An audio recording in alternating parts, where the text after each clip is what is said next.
성경 물음에 대한 물음.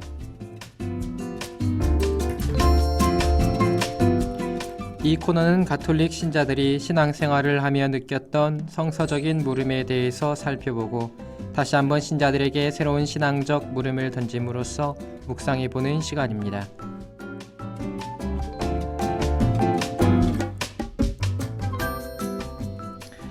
안녕하십니까. 사목국에 있는 정규현 시몬 신부입니다. 반갑습니다. 네, 오늘은 저 혼자 방송을 하는 날입니다. 명절을 앞두고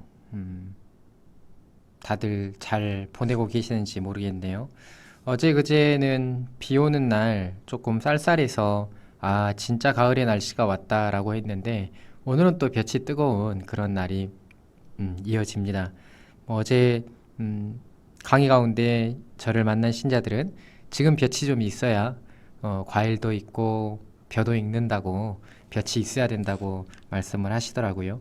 그래도 볕이 너무 뜨겁기는 합니다. 꼭 한낮에는 아직도 여름 같은 그런 느낌을 받기도 해서 말이죠. 다들 풍성하고 좋은 명절 보내시길 바라고요. 저는 오늘 굉장히 바빴습니다. 덕분에 우리 PD님을 제가 되게 고생시켰는데 오늘 사실 오전에 모신부님이 다른 일정 때문에 수업을 조금 늦게 오시는 바람에 제가 1시간을 땜빵을 하느라고 사실 금요일은 딱 이 라디오 방송 때만 말을 많이 하는데 오늘은 아침부터 굉장히 바쁘게 보냈습니다. 그래서 방송 원고도 늦게 보내고 제가 참 아무튼 좀 부족한 그런 신부입니다.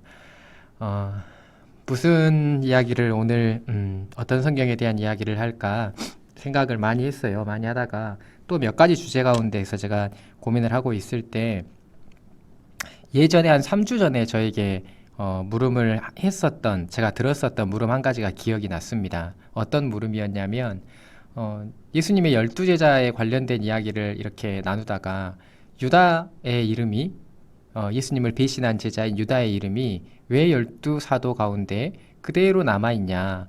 만약에 12제자의 이름이 그 12사도라는 사람들이 12명만이 아니라 예수님을 근저에서 따랐었던 더 많은 사람들의 제자단이 있었다면, 그리고 파견받은 사람들이 있었다면 그 사도들의 명단 안에 굳이 유다를 집어넣을 필요는 없지 않느냐라는 그런 물음이 있었어요.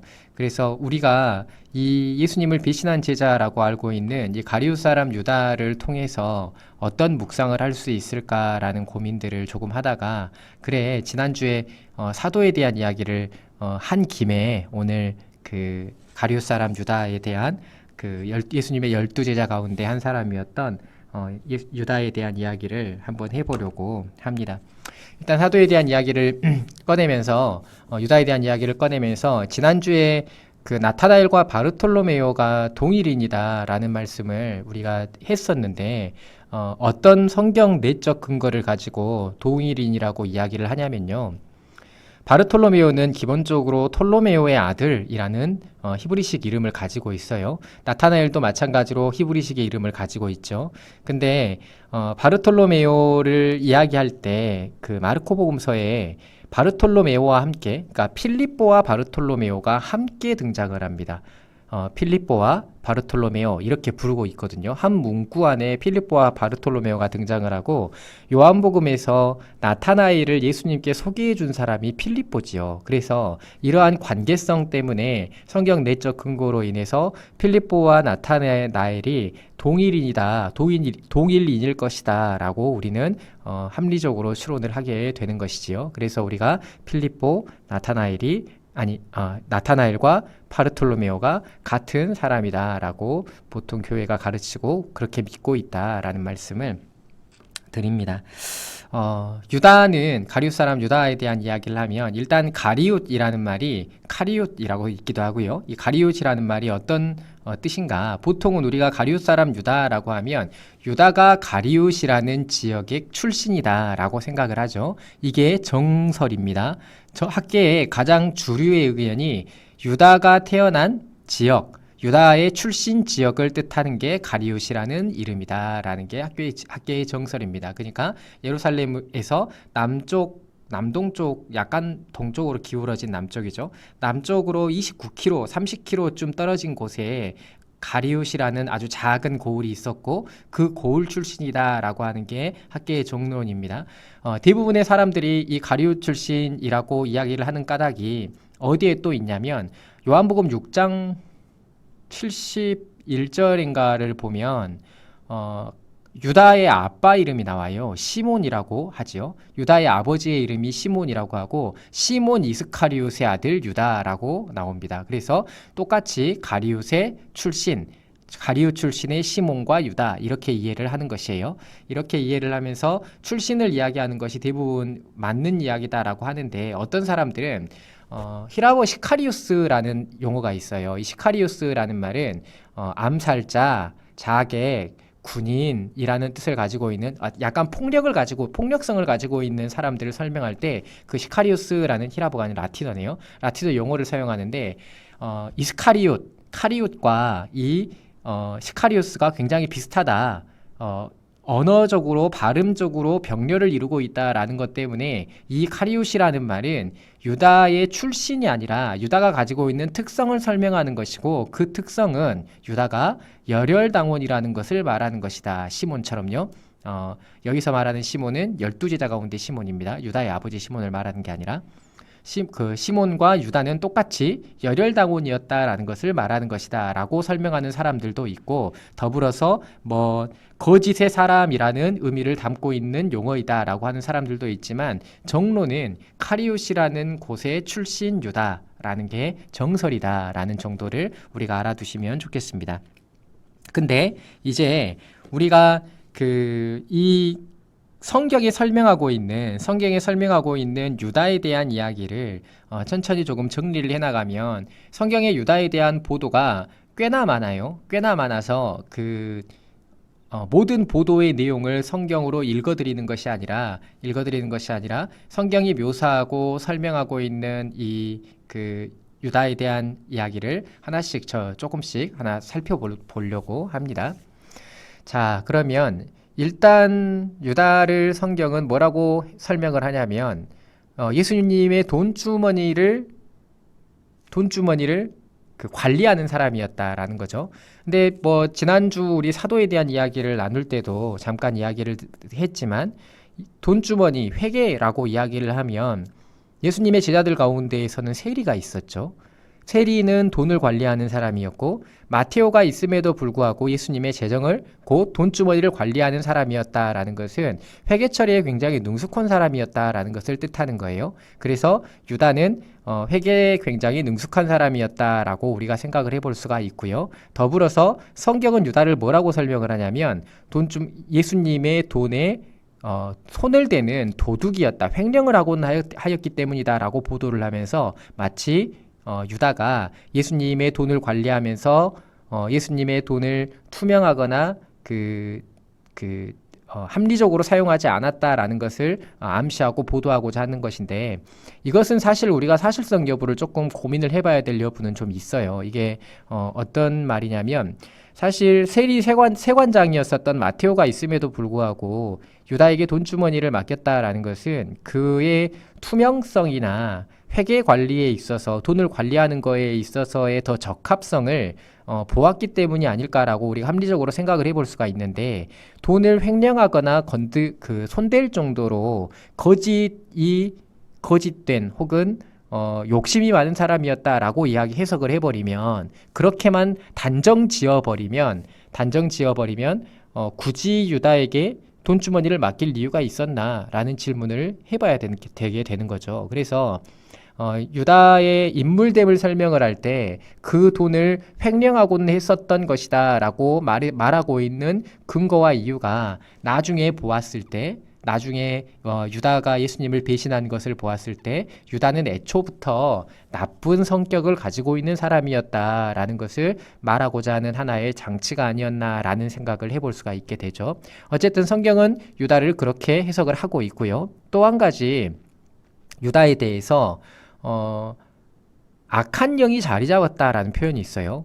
예수님께서 그 배신에 대한 이야기를 배신에 대한 이야기를 꺼냈을 때, 그 사람은, 저는 아니겠지요 라고 제자들이 앞다투어서 예수님께 물어보고, 그 가운데 유다도 예수님께 물어보고, 그 물어본 그 유다에게 예수님께서는 그건 네가 말하였다라고 이야기를 하시죠.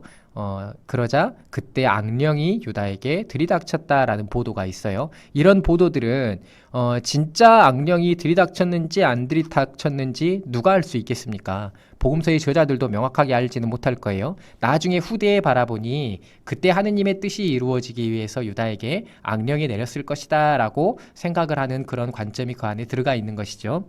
이런 모든 것들을 볼 때 유다에 대한 다양한 그 인물됨과 그리고 유다가 가지고 있었던 특징들, 뭐 돈주머니를 관리하면서 뭐 눈물로 그 예수님의 발에 향유를 부은 그 여인에게 저것을 팔아서 가난한 이들에게 나누어 주었다라면 이라고 말했었던 이런 보도들을 통해서 유다가 어떤 사람인가라는 것을 우리가 확인해 볼 수가 있게 되는 거죠. 결정적으로 유다에 대한 아주 좋은 그 강렬한 설명은 예수님을 배신한 사건이죠. 예수님을 은전 30냥에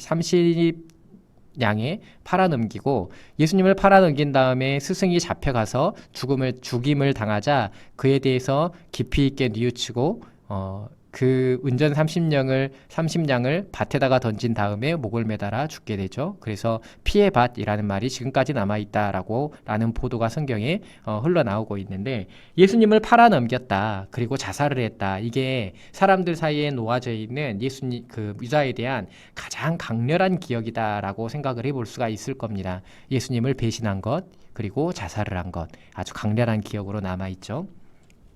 그래서 보통 유다에 대해서 우리는 평가를 어떻게 하냐면, 유다라는 인물에 대해서 이렇게 평가를 하죠. 유다는 예수님을 배신한 인물, 정직하지 못했기 때문에 자기의 욕심을 부렸고, 자기의 욕심 때문에 예수님을 배신을 했고, 예수님을 배신한 것에 못 이겨서 하나님의 자비를 믿지 못한 채 자결을 한 그런 인물, 이 정도로 유다를 그리고는 해요.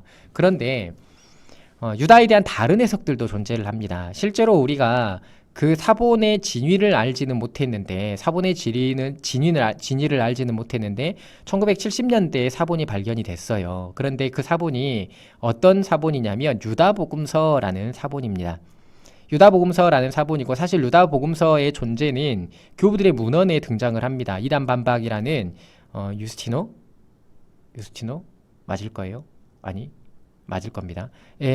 그 글에 유다복음서라는 책이 등장을 하는데, 그때 당시에 그 유다복음서는 금서로 지정이 될 정도로 사람들이 읽으면 안 되는 책이라고 이야기가 되어졌었던 복음서죠. 그 책이 유다를 바라보는 관점은 완전히 달라요. 우리는 외경이라고 부르고 또한 금서라고 이야기를 하고 있지만, 그 책이 유다를 바라보는 관점 자체가 굉장히 다르다라는 것을 우리가 알아두어야 하는 게, 어떻게 유다를 바라보고 있냐면요, 우리가 그 유다가 예수님을 팔아넘기고 유다가 예수님을 죽임에 몰아넣은 그 사건을 보고 성경은 뭐라고 자꾸 이야기를 하냐면요, 하느님의 뜻이 이루어지기 위해서 이런 일이 벌어진 것이다 라는 보도들이 계속해서 연결이 됩니다. 마치 이 모든 것이 하느님의 섭리와 하느님의 뜻인 것처럼 느껴지게 하는 보도들이 있다는 거예요. 이런 것들을 중심으로 유다는 전체적인 구원사적인 맥락 안에서 유다는 해야만 하는 역할, 자기가 구원사적인 그 전체 맥락에서 정말 중요한 일을 했고, 하느님께로부터 그 중요한 일을 해야만 할 것을 선택을 받았고, 그 선택을 받아서 구원 역사에 있어서 핵심과 중심적인 자리를 차지했었던 것이 바로 유다이다 라고 해석하는 그런 관점이 있다는 겁니다. 실제로 그런 관점이 놓여져 있어요. 자, 우리는 한번 생각을 해봅시다.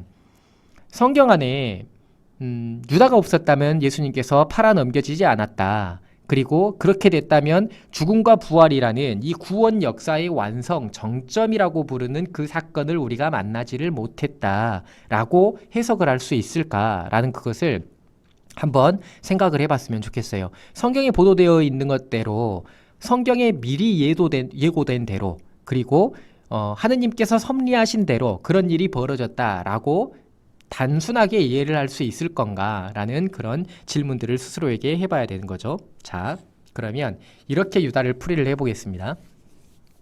제가 유다에 대해서 조금 다른 풀이를 해볼 텐데 잘 한번 들어보셔요.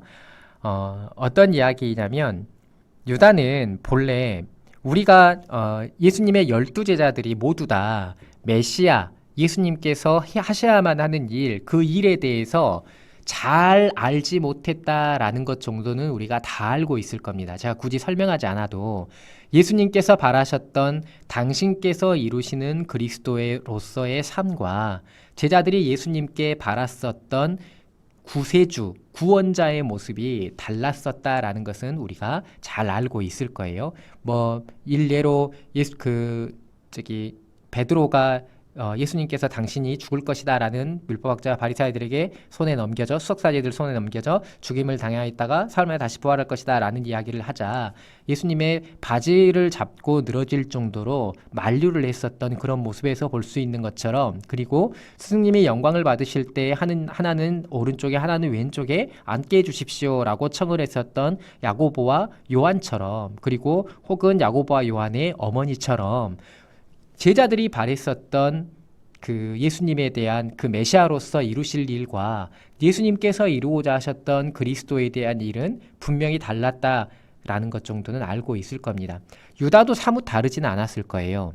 예수님께서 이루실 세상, 그 세상은 온 세상 위에 이스라엘 민족들이 우뚝 서는 그런 세상이었지요. 어떤 갈등과 폭력이 없는 채 평화로이 온 세상 위에 우뚝 서게 되는 히브리 민족들, 하느님으로부터 선택받는 그 백성들을 바라고 있었고, 그 가운데에서 호련히 하느님의 통치를 펼치게 될 구약성경의 다윗처럼 하느님의 통치를 이 땅에 실현시켜줄 그 예수 그리스도의 능력, 권능, 이것들을 굳게 믿었었던 것이 유다가 아니었을까라는 생각을 합니다. 그게 예수님께서 바라셨던, 예수님께서 생각하셨고 구원의 흐름 안에서 하느님께서 의도하셨던 구원의 완성이 아닐지라도 제자들의 바람이 그러했고 유다 역시 별반 다르지 않았다라는 것을 우리가 쉽게 생각해 볼 수가 있다는 것이지요. 이런 생각들 안에서 조금 유다에 대한 고민들을 펼쳐보면, 유다는 어쩌면 예수님은 그 바리사이들, 수석사제들, 율법학자들, 이 사람들의 틈바구니에서도 그들을 호련히 이겨내실 수 있을 것이다 라고 생각을 했을 것이라고 생각을 저는 합니다. 그러니까 이게 어떤 이야기냐면, 예수님은 늘상 사람들 한가운데에 계셨고 어떤 사람들과 만나더라도 하느님의 말씀과 하느님의 뜻을 기반으로 세상을 이기신 예수님에 대한 모습을 제자들은 항상 봐오셨죠. 그래서 세상을 이겼다라는 표현이 요한복음에 등장하는 것처럼, 물론 그 세상을 이겼다라는 표현에 대한 기본적인 관점과 해석을 완전히 뒤바꿔 버리는 그런 예수님의 죽음과 부활이긴 하였지만, 그런 모습을 늘상 보아왔던 유다에게 바리사이, 수석사제들, 그리고 군사들, 그리고 그 옆에 있는 율법학자들, 그런 사람들과의 대적은 예수님께 아무런 문제가 되지 않을 것이다 라고 생각을 했었던 것이죠. 오히려 예루살렘 한가운데에서 이제 드디어 스승님의 나라가 당신이 펼치고자 하는, 유다가 바라고 있는 그 스승님의 나라가 시작되기를 원하는 마음, 그 마음으로 예수님을 지목한 것이죠. 저분이 바로 예수님이다 라고 지목했다라고 볼 수 있죠. 그런데 예수님은 거기에서 세상의 권력에 저항하지 않은 채 잡혀가 버리시고, 그 세상의 권력에 저항하지 않은 채 죽음을 맞이해 버린 것이지요. 유다가 생각했었던 방식과 너무 달랐던 것이죠. 다른 제자들이 당황하고 다른 제자들이 너무 슬퍼하고 뿔뿔이 흩어질 정도로 어려움을 겪었었던 것처럼 유다도 역시 마찬가지로 그러한 어려움을 겪었었던 것입니다. 그래서 유다는 자기가 예수님을 지목한 대가로 받은 은전 30냥을 쓰지도 못하고 뉘우치면서 죽게 되었다라는 성경 보도가 등장하는 것이죠. 돈을 탐하는 이였고 욕심을 부리는 이였고 부자가 되기를 바랬었던 이였다면 은전 30냥을 청했다라는 것도 말이 되지 않고요. 그 은전 30냥을 놔둔 채 죽음을 선택했다라는 것도 말이 되지 않아요. 그런데 돈을 쓰지 않은 채 유다는 죽었다는 것이죠. 자기가 생각했었던 것과 다른 예수님의 모습 때문에 자기의 잘못을, 그리고 나중에 이루어지게 될 예수님의 세상을 보지 못한 채 유다는 죽음을 맞이하게 된 것이죠. 자, 이런 방식으로 생각을 해보면 굉장히 유다의 삶을 미워하는 것이죠. 유다의 삶을 굉장히 미워하는 것이고, 이 유다의 삶을 미워했을 때 사실은 공감할 수 있고 그리고 이해할 수 있는 부분이 충분합니다. 충분한데, 그럼에도 우리가 그럴 수 있겠다 싶지만 그럴 수 있겠다라는 생각과 감각이 유다의 행위를 정당화시킬 필요는 없다라고 생각을 해봐야 돼요. 이게 어떤 의미를 가지고 있냐면, 제가 아까쯤에 성경 안에 이 모든 일이 하느님의 뜻이 이루어지기 위한 것이었다라는 그런 보도들, 성경 말씀이 이루어지기 위한 것이었다라는 그런 보도들, 이런 보도들은 시간이 많이 지난 후에 그 역사를 하느님의 예수 그리스도의 시선으로, 하느님의 관점으로 그 역사를 평가하는 것 안에서 판단되어진 내용이 기술되는 것입니다. 그렇다면 현실을 살아가고 있을 때는 잘 모르는 것이죠. 잘 몰라요. 시간이 좀 지나다 보니 이 놀라운 성령의 섭리와 하느님의 신비가 이 역사의 시간 속에 담겨 있었구나라는 것을 깨닫게 되는 것이고, 그 깨달음이 성경의 기술이 되는 것입니다. 그 기술이 되는 그런 내용들이 담겨져서 성경의 문학, 그리고 복음서라는 것이 예수님의 일생과 그 죽음과 부활을 기술한 복음서라는 것이 기술이 되는 것인데, 유다는 현실 안에 있을 때 분명히 예수님이라는 분을 만났고, 그 예수님을 만났음에도 불구하고 예수님을 자기의 뜻대로 하고자 하는 마음을 가졌습니다. 이게 어떤 이야기냐면, 우상숭배는 다른 게 아닙니다. 제가 저의 강의 때 자주 이야기하는 말인데, 우상숭배라는 것은요, 우리가 보통은 하느님 이외의 다른 무엇을 섬기는 것을 우상숭배라고 생각을 하는데요. 그것뿐만이 아니라요, 하느님을 잘 알지 못해서 신이라는 분을, 하느님이라는 분을 내 뜻대로 하고자 하는 것도 역시 우상숭배입니다. 하느님을 우상화시켜버린 거예요. 하느님을 하느님 자체로 보지 않고 내가 생각하는 하느님으로 만들어버리고자 하는 것, 이것도 우상숭배라는 것이지요. 유다가 있었던, 현실 가운데 있을 때 유다가 있었던 선택은 예수님을 자기의 뜻대로 하고자 하는 우상숭배였던 것입니다. 그 우상숭배는 예수는 내가 생각하는 세상을 만들어줄 사람이야.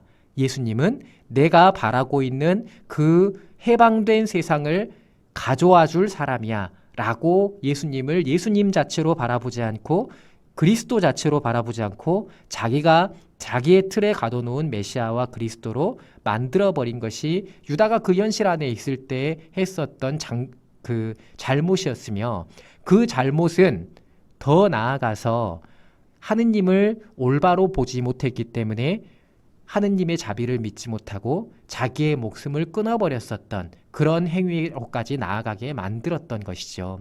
그러니까 결국에 유다가 전체적인 역사의 맥락에서 통찰을 하다 보면 유다의 삶을 어떻게 미화해 볼 수도 있어요. 하느님의 뜻이 이루어지기 위한 예수님의 죽음과 부활이라는 그 놀라운 상식과 가치의 역전이 만들어지는, 그 구원의 정점이 만들어지는 그것을 가능하게 만들었었던 주역이었다라고 해석할 수 있는 관점이 전체 역사를 통틀어서 바라봤을 때 그런 관점으로 볼 수 있겠다 싶다면, 현실을 살아갔었던 그 유다의 삶은 우상숭배에 가까웠고, 그리고 유다의 죽음 뒤에는 하느님의 자비를 믿지 못하는 그러한 불신앙도 자리하고 있었다는 것입니다.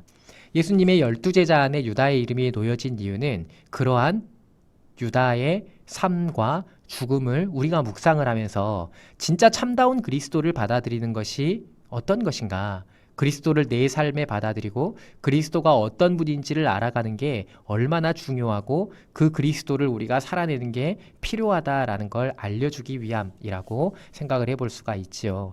유다에 대한 것을 굉장히 많이 묵상하고 해석을 해볼 수 있겠지만, 각자가 내 안에 담긴 유다도, 그리고 내가 가지고 있었던 유다가 가진 그 부족함들도 함께 묵상을 해보면서 우리들이 하느님을 하느님으로 바라보고 하느님을 더 투명하게 받아들일 수 있었으면 좋겠다라는 생각을 합니다. 하느님의 뜻은 우리가 생각하지 못하는 곳에서도 이루어진다라는 사실을 꼭 기억해야만 할 것입니다.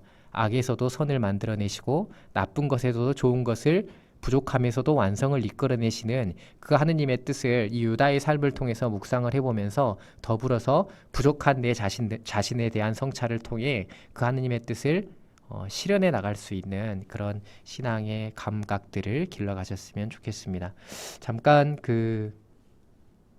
채팅 읽어드리겠습니다. 서마지어 씨께서 유다에 대해서 더 폭넓게 생각할 수가 있군요. 인간적인 유다의 모습, 우리에게도 그 모습이 존재하겠죠. 오늘도 감사해요. 오실 때 천천히 걸어오세요. 네. 빛과 함께님께서 신부님 이때까지 방송되었던 내용들을 정리하셔서 혹시 책을 내실 가능성은 정리는 좀 해놓았지만 필요할 때 일일이 방송 찾기도 그렇고 또 언제까지 방송을 저희가 볼 수 있게 올려놓을지도 모르고 감히 요청드려 봅니다. 라는 말씀을 해주셨습니다. 네, 답변은 제가 딱히 드릴 수는 없을 것 같습니다. 네, 홍 클레멘스 형제님께서도 그 글을 남겨주셨습니다. 감사드리고요. 그래요. 아무튼 오늘도 제 말 듣느라 고생 많이 하셨고요. 추석 명절 잘 보내시길 바라고 긴 명절 연휴가 행복함 속에 가득했으면 좋겠다라는 그런 마음을 나누어 봅니다. 오늘 마지막으로 들을 노래는 이오영 님이 부른 가서 제자 삼으라 라는 노래입니다.